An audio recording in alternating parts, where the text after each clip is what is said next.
নমস্কার বন্ধুরা, আপনাদের সকলকে আমার চ্যানেলে স্বাগত জানাচ্ছি। আশা করি আপনারা ঠাকুরের কৃপায়, মায়ের কৃপায় সকলেই ভালো আছেন, সুস্থ আছেন। আজ আমি আপনাদের সামনে মা শারদার এক অনন্য রূপের কাহিনী তুলে ধরব। মা তো ছিলেন সাক্ষাৎ জগজ্জননী। তিনি কখনো অন্নপূর্ণা, কখনো মা জগদ্ধাত্রী, আবার কখনো মা বগলা রূপে তার একনিষ্ঠ ভক্তদের কাছে আবির্ভূতা হয়েছিলেন। সেই রকমই মায়ের এক একনিষ্ঠ ভক্ত, তিনি কিভাবে, কী রূপে মাকে প্রত্যক্ষ করেছিলেন, সেই ঘটনাটাই তার স্মৃতিচারণায় তিনি কিভাবে বলে গিয়েছিলেন, সেটাই আপনাদের সামনে আমি তুলে ধরছি। তো সেই একনিষ্ঠ ভক্তটি হলেন লালমোহন দাস, যিনি লালু নামেও পরিচিত। মা শারদা দেবীর সঙ্গে তার ঘনিষ্ঠ এবং স্নেহপূর্ণ সম্পর্ক ছিল। লালুর পরিবারও সকলেই মা শারদার প্রতি ভক্ত ছিলেন এবং মা শারদাও তাদের প্রতি অত্যন্ত স্নেহশীল ছিলেন। লালু মাকে পিসিমা বলে সম্বোধন করতেন। তিনি সাতবেড়ে গ্রামের একজন জেলে ছিলেন, যিনি বাউল গান গাইতেও ভালোবাসতেন এবং মায়ের অনুমতি নিয়ে তিনি জয়রামবাটিতে জগদ্ধাত্রী পূজার সময় বাউল গান পরিবেশন করতেন। মা শারদা দেবী এবং তার ভাগ্নিরাও এই লালুকে গান গাইতে দেখতেন। লালু এবং তার পরিবার ছিল মা শারদার প্রতি নিবেদিত প্রাণ। লালু প্রায়শই মাকে তার দর্শনার্থীদের জন্য মাছ এবং শাকসবজি সরবরাহ করতেন। যখন জয়রামবাটিতে মাকে দেখার জন্য নানা অতিথি আসত, সেই সময় লালু মায়ের কাছে মাছ এবং শাকসবজি দিয়ে যেতেন। তো সেই লালু তার স্মৃতিকথায় বলেছিলেন যে আমাদের পিসিমা ছিলেন সাক্ষাৎ দেবী।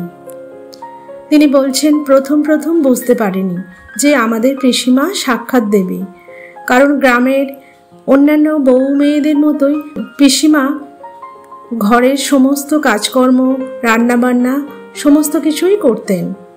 তখন তো বুঝতে পারিনি তার ওই রূপের কথা।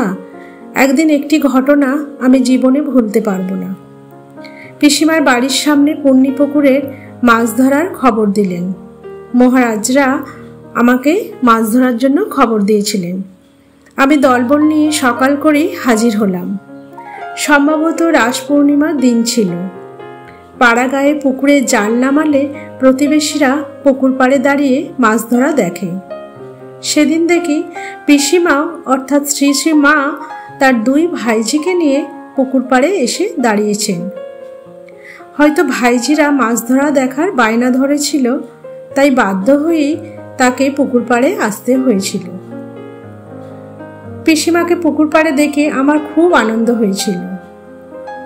লালু বলছে, মনে হয়েছিল যে আজ যখন পিসিমা স্বয়ং পুকুর পাড়ে এসেছেন, তখন তার হাতে একটা বড় মাছ দেব ঠাকুরের ভোগের জন্য। ওই পুকুরে দু একটা বড় মাছ থাকতই। সেগুলো পুরনো মাছ, খুব বড়। তারা সহজে জালে পড়তো না, জাল ছিঁড়ে বেরিয়ে যেত। ওই সমস্ত মাছ আটকাতে খুব পরিশ্রম হতো। মাঝে মাঝেই জলে ডুব দিয়ে জালের তলা ঠিক করে দিতে হতো। ওই সমস্ত মাছ জাল উল্টে বেরিয়ে যায়। সেদিনও মাঝে মাঝে জলে ডুবে ডুবে আমি জাল ঠিক করতে ব্যস্ত ছিলাম, কিন্তু মন পড়েছিল আমার পিসিমার কাছে। সব সময় তাকে লক্ষ্য করছি আর মনে মনে ভাবছি, হয়তো এক্ষুনি তিনি ঘরে চলে যাবেন। এই রকম ভাবতে ভাবতে পিসিমার দিকে চোখ রাখতেই দেখি এক আশ্চর্য দৃশ্য।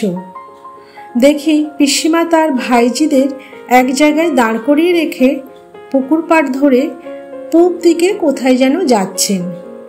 কিছুক্ষণের মধ্যেই দেখি তার সঙ্গে আরও দুজন মহিলা, একই কাপড়, একই পাড়, একই রকম মাথায় ঘোমটা।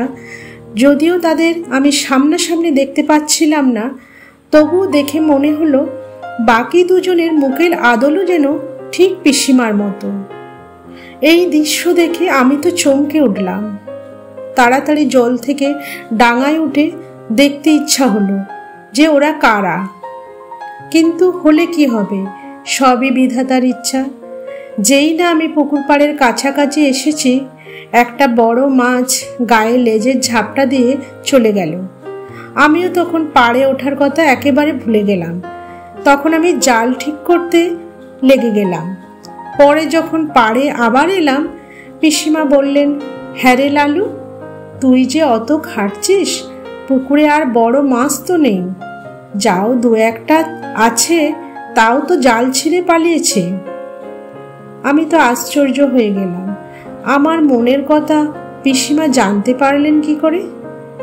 তখন পিসিমাকে বললাম, সত্যিই পিসিমা, আজ ভেবেছিলাম একটা বড় মাছ ধরে আপনাকে দেখাবো, কিন্তু তা আর হলো না। সেদিন পুকুর পাড়ে যা দেখেছিলাম সে কথা তাকে কিচ্ছু বলেনি। পরে পিসিমাকে একদিন ফাঁকা পেয়ে জিজ্ঞাসা করেছিলাম, আচ্ছা পিসিমা, ওই যে মাছ ধরার দিনে আপনি যখন ভাইজিদের নিয়ে পুকুর পাড়ে গিয়েছিলেন, তখন আপনার সঙ্গে আর দুজন বউ কে ছিল? ঠিক আপনারই বয়সী, আপনারই মতো হুবহু দেখতে, আপনারই মতো কাপড় পরেছিল তারা। পিসিমা আমার কথায় পাত্তা না দিয়ে বললেন, কে আবার থাকবে, আমি ওদের দাঁড় করিয়ে রেখে বেলতলার দিকে গিয়েছিলাম গিমে শাক হয়েছে কিনা দেখতে। রাধু মাকু তো এধারেই দাঁড়িয়েছিল। আমি আমার বললাম, না গো পিসিমা, আপনি যখন বেলতলা দিয়ে যাচ্ছিলেন তখন আপনার আগে ও পিছে দুজন মেয়ে লোককে আমি দেখেছি, আপনি ছিলেন মাঝখানে, তাও বুঝতে পেরেছি। পিসিমা হেসে বললেন, তোর পেট গরম হয়েছে লালু, মিছরি ভিজিয়ে খা। এই বলি পিসিমা ঘরে ঢুকলেন।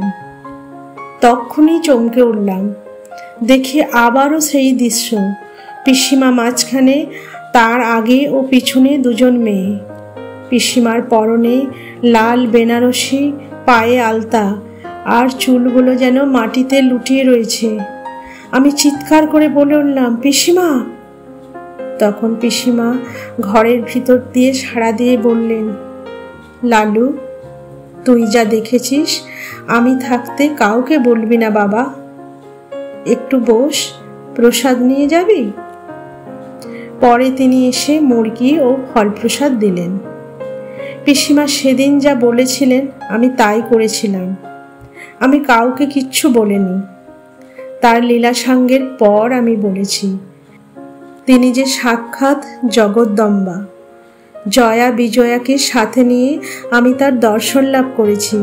আমার যে এ জীবন ধন্য হয়ে গেছে। তো বন্ধুরা, এই ছিল লালমোহন বাবুর মায়ের জগদম্বা রূপ প্রত্যক্ষ করার ঘটনা। মায়ের এরকম আরও অনেক একনিষ্ঠ ভক্ত সন্তান ছিল যারা মায়ের এইরকম নানা রূপকে প্রত্যক্ষ করেছিলেন।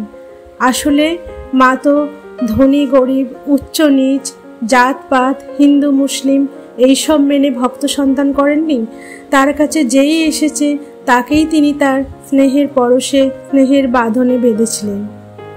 আসলে এইভাবেই তো তিনি হয়েছিলেন আমাদের সকলের প্রিয় জগৎজননী মা শারদা। তো বন্ধুরা, ঘটনাটি কেমন লাগলো কমেন্ট করে জানাবেন।